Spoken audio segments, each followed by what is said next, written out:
Item ಯಾವುದೇ ಇರಲಿ try ಮಾಡಿ ಆಚಿ ಚಿಕನ್ ಮಸಾಲಾ. ಕೃಷ್ಣ ಸರ್, ಈಗ ಈಗಿರುವಂಥ ಪ್ರಶ್ನೆ, ಜಾಗತಿಕ ಮಟ್ಟದಲ್ಲಿ ಸಮಸ್ಯೆ ಆಗ್ತಾ ಇರೋದ್ರಿಂದಾಗಿ ಆರ್ಥಿಕ ವ್ಯವಸ್ಥೆಯಲ್ಲಿ ಏನೆಲ್ಲ ಬದಲಾವಣೆ ಆಗುತ್ತೆ, ಏನೆಲ್ಲ ಸಮಸ್ಯೆ ಆಗಬಹುದು ಅನ್ನೋದು. ಇಷ್ಟೊತ್ತು ನಾವು ಮಾತಾಡಿದ್ದು ಬರೀ ಡೊಮೆಸ್ಟಿಕ್ಕು ಕೆಲವೊಂದು ಸಪ್ಲೈಸು ಇದೆ ಅಂತ. ಇಲ್ಲಿ ಮೊಟ್ಟ ಮೊದಲು ಸಾರ್ವಜನಿಕ ತಲುಪಬೇಕು, ಯಾವುದೇ ಕೆಲಸಗಳು ನಿಂತಿಲ್ಲ.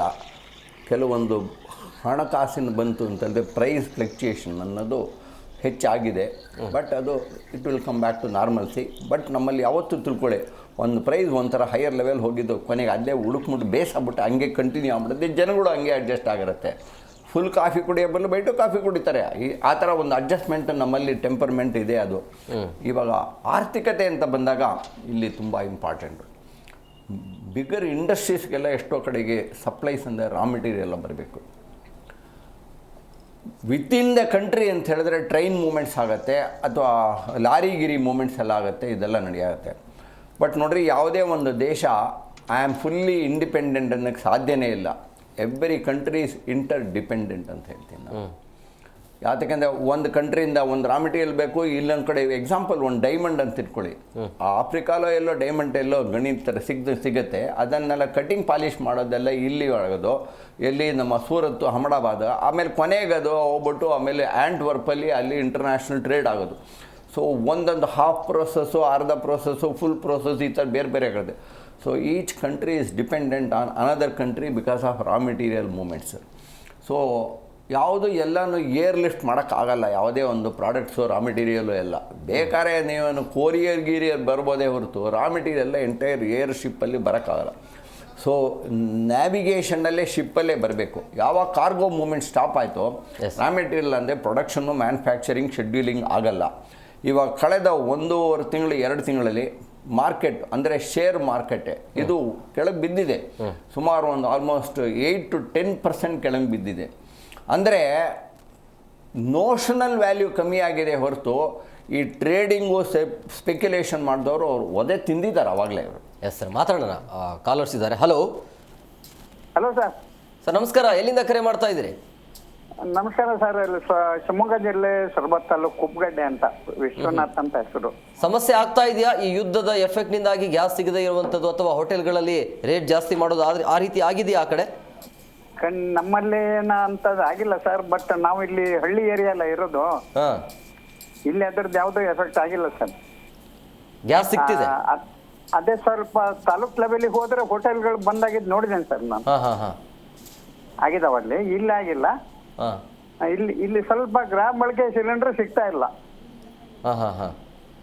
ನಮ್ದೇ ಸರ್ ಡಬಲ್ ಸಿಲಿಂಡರ್ ಇದಾವೆ. ಒಂದು ಸಿಲಿಂಡರ್ ಖಾಲಿ ಆದ್ರೂ ಬುಕ್ ಮಾಡೋದ್ರ ಬುಕ್ಕೇ ತಗೊಳ್ತಾ ಇಲ್ಲ. 45 ದಿವಸ ಬೇಕು ಅಂತ ಹೇಳ್ತಾ ಇದೆ. ಹೌದೌದು, ಅದು ಕೇಂದ್ರ ಸರ್ಕಾರನೇ ಆದೇಶ ಮಾಡಿದ್ದು. ಅದನ್ನು ಮಾಡಿದೆ ಸರ್. ಬಟ್ ಒಂದು ಸಂಸಾರಕ್ಕೆ ಒಂದು ಸಿಲಿಂಡರ್ 45 ದಿವಸ ಬರಲ್ಲ. ಯಾಕಂದ್ರೆ ಒಂದು 30 ದಿವಸದ ಒಳಗೆ ಹೋಗ್ಬಿಡುತ್ತೆ, ಖಾಲಿ ಆಗ್ಬಿಡುತ್ತೆ. ಅಂದ್ರೆ ಡೈಲಿ 3 ಹೊತ್ತು ತಿಂದವರು 1 ಹೊತ್ತು ಬಿಡ್ಬೇಕು, 2 ಹೊತ್ತು ತಿನ್ಬೇಕು ಅಷ್ಟೇ. ಈಗ ಈ ಸಮಸ್ಯೆ ಸರಿ ಹೋಗೋ ತನಕ 3 ಟೈಮ್ಸ್ ಯಾರೆಲ್ಲ ತಿಂತಿದ್ದೀರಿ ಅಂದ್ರೆ ಪರ್ಯಾಯ ವ್ಯವಸ್ಥೆ ಅದೇ ಅಲ್ವಾ ಸರ್? ಹೇಳಿ ಸರ್. ಈಗ ಪರ್ಯಾಯ ವ್ಯವಸ್ಥೆ ನಮ್ಮಲ್ಲಿ ಸ್ವಲ್ಪ ಕಟ್ಟಿಗೆ ಯೂಸ್ ಮಾಡಕ್ ಅವಕಾಶ ಇದೆ. ಆಕಸ್ಮಿಕ ಸಿಕ್ಕಿಲ್ಲ ಅಂದ್ರೆ ಆ ಒಳ್ಳೆಯ ಅವಕಾಶನೂ ಅದಾವ ಸರ್ ಮನ್ಯಾಗ. ಅದನ್ನ ಸ್ವಲ್ಪ ಉಪಯೋಗ ಮಾಡ್ತೀವಿ, ಸ್ವಲ್ಪ ಎಲೆಕ್ಟ್ರಿಕ್ ಉಪಯೋಗ ಮಾಡ್ತೀವಿ. ಹಿಂಗ್ ಮಾಡಿ ಏನ ಒಂದು ಸಿಲಿಂಡರ್ ಖಾಲಿ ಆಗಕ್ಕೆ ಇನ್ನು ಬಿಟ್ಕೊಂಡಿಲ್ಲ. ಅದ್ರ ಮಾಮೂಲಿ ದಿವಸ ಬಂದ್ರು. ವಿಶ್ವನಾಥ್, ಇನ್ನೊಂದು ವಿಚಾರ ಏನು ಅಂದ್ರೆ, ಸಿಲಿಂಡರ್ ಇದೆ ಆದ್ರೆ ಬೇಕಂತಲೇ ಏಜೆನ್ಸಿಗಳು ಕೊಡ್ತಾ ಇಲ್ಲ, ಬ್ಲಾಕ್ ಅಲ್ಲಿ ಅದನ್ನ ಮಾರಾಟ ಮಾಡ್ತಿದ್ದಾರೆ ಅನ್ನೋದು ಆ ಕಡೆ ಆ ರೀತಿ ನಡೀತಿದ್ಯಾ? ಇಲ್ಲ ಸರ್, ಇಲ್ಲ. ಇಲ್ಲಿ ಈ ಕಡೆ ಅಂತದೇನು ವಿಚಾರ ಇಲ್ಲ. ನ್ಯಾಯವಾಗಿ ಏನು ಯಾರು ಬುಕ್ ಮಾಡ್ತಾರ ಅವ್ರಿಗೆ ಯಾರಿಗೂ ಸಿಲಿಂಡರ್ ಬಂದ್ರೆ ಖಂಡಿತ ಕೊಟ್ಟಿದ್ದಾರೆ. ಆ ತರ ಈ ಪಟ್ಟಣದ ಸ್ವಲ್ಪ ಲೆವೆಲ್ ಅಲ್ಲಿ ಆಗ್ಬೋದು ಸರ್ ಇದು. ಏನ್ ಹೇಳ್ತೀರಿ, ಯುದ್ಧ ನಿಲ್ಲುತ್ತಾ ಹೇಗೆ? ಇದು ಯುದ್ಧ ಸರ್, ಅವನು ಹುಚ್ಚಿದಂಗೆ ವರ್ತನೆ ಮಾಡ್ತಾ ಇದಾನಲ್ಲ. ಅವನು ದೊಡ್ಡ ಹುಚ್ಚಾಗ್ಬಿಟ್ಟಾನ ಡೊನಾಲ್ಡ್ ಟ್ರಂಪ್. ಅವ್ರ ದೇಶದಾಗೆ ಸಿಕ್ಕಾಪಟ್ಟೆ ದಂಗೆ ಇದ್ಬಿಟ್ಟಿದ್ದಾರೆ ಜನಗಳು. ಆ ದಂಗೆ ಇನ್ನೂ ಸ್ವಲ್ಪ ಹೆಚ್ಚಾಗಿ ಅವನು ಅಧಿಕಾರಕ್ಕೆ ಬರ್ಬೇಕು ಸರ್, ಕೂತ್ ಬರ್ಬೇಕು ಅಂತ ಪ್ರಸಂಗ ಬರ್ಬೇಕು ಅಮೆರಿಕದಾಗೆ. ಇದು ಸುಮ್ನೆ ಇಸ್ರೇಲ್ ನೆತಾನ್ಯಾಹುನ ಅವನ ಮಾತು ಕೇಳಿ ಅವನು ಅನುಕೂಲಕ್ಕೆ ಯುದ್ಧ ಮಾಡಿದ್ ಬಿಟ್ರೆ ಅಮೆರಿಕ ಸ್ವಂತ ತನ್ನ ಬುದ್ಧಿಯಿಂದ ಬಂದದ್ದಲ್ಲ. ಇಸ್ರೇಲ್ ಫ್ರೆಂಡ್ ಮಾಡಿದ್ಕೆ ಈ ಯುದ್ಧ ಆಗಿರೋದು. ಯಾವತ್ತು ಇಸ್ರೇಲ್ಗೆ ಇರಾನ್ಗೆ ಯಾವಾಗಲೂ ಯುದ್ಧ ಇದೆಯಲ್ಲ, ಇದು ಆಗಲ್ಲಲ್ಲ ಸರ್. ಹೌದು. ಇದೇ ಒಂದು ಹೊತ್ತಲ್ಲಿ ಅಮೆರಿಕ ಸಪೋರ್ಟ್ ತಗೊಂಡು ಏನಾದ್ರು ಅವ್ರನ್ನ ಕಂಪ್ಲೀಟ್ ಆಗಿ ನಾಶ ಮಾಡ್ಬಿಡೋಣ ಅನ್ನೋ ಒಂದು ವಿಚಾರ ಮಾಡಿದ್ರು. ಅವ್ರು ತಿಳ್ಕೊಂಡಷ್ಟು ಮಟ್ಟಿಗೆ ಇಸ್ರೇಲ್ ಅನ್ನ ಬಗ್ಸಕ್ ಆಗಿಲ್ಲ. ಅನ್ಕೊಂಡಿದ್ದು ಬೇರೆ, ಆಗಿದ್ದು ಬೇರೆ. ಹಾ, ಖಂಡಿತ ಸರ್. ನಾನು ಒಂದ್ ದಿವಸ ಇಲ್ಲಿ ನಮ್ಮ ಇವರು ಹುಡುಗರು ದುಬೈದಲ್ಲಿ ಇದ್ದಾರೆ, ಅವ್ರ ಬಗ್ಗೆ ಇಲ್ಲಿ ಮನ್ಯಾಗ ಕೇಳಿದಾಗ ಇವ್ರು ಏನ್ ಹೇಳಿದ್ರು ಅಂದ್ರೆ, ಈ ಮಾಧ್ಯಮದವರಿಗೆ ನಿಜವಾದ ವಿಷಯನೇ ಸಿಕ್ಕಿಲ್ಲ ಅಲ್ಲಿ, ಅಂತಂತ ಘಟನೆಗಳಾಗಿದಾವೆ, ತೋರಿಸ್ತಾ ಇಲ್ಲ.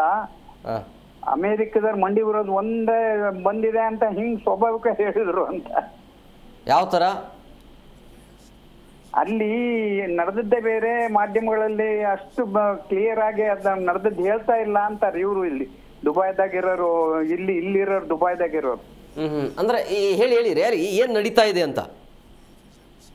ಈಗ ಬಹಳ ದಿವಸದ ಹಿಂದ್ ಕೇಳಿದ್ದೆ ಸರ್ ನಾನು, ಮತ್ತೆ ಕೇಳಿಲ್ಲ ಅವ್ರನ್ನ.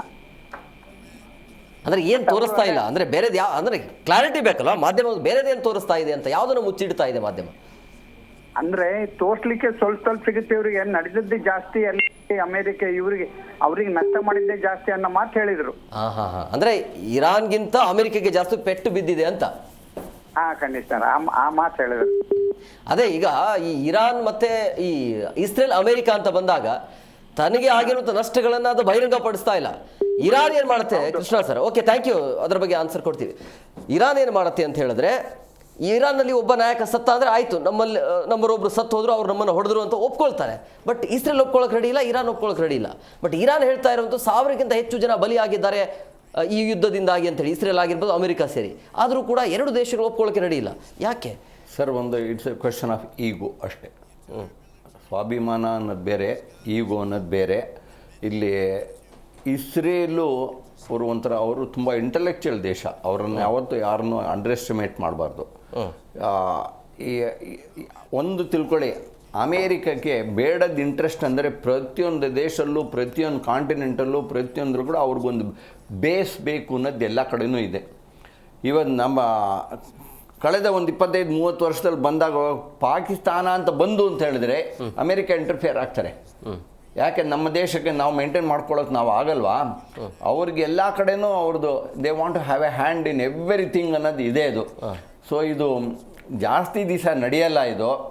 ಆಮೇಲೆ ಇದಕ್ಕೆ ಒಂದೇ ಒಂದು ಸೊಲ್ಯೂಷನ್ ಅಂತ ಹೇಳಿದ್ರೆ, ಪವರ್ಫುಲ್ ನೇಷನ್ಸು, ಇವಾಗ ನ್ಯಾಟೋ ಅಂತ ಹೇಳ್ತಾರೆ, ಯುನೈಟೆಡ್ ನೇಷನ್ಸ್ ಅಂತ ಹೇಳ್ತಾರೆ, ಆರ್ಗನೈಸೇಷನ್ ಪೆಟ್ರೋಲಿಂಗ್ ಎಕ್ಸ್ಪೋರ್ಟಿಂಗ್ ಕಂಟ್ರೀಸ್ ಅಂತ ಇದ್ದಾರೆ.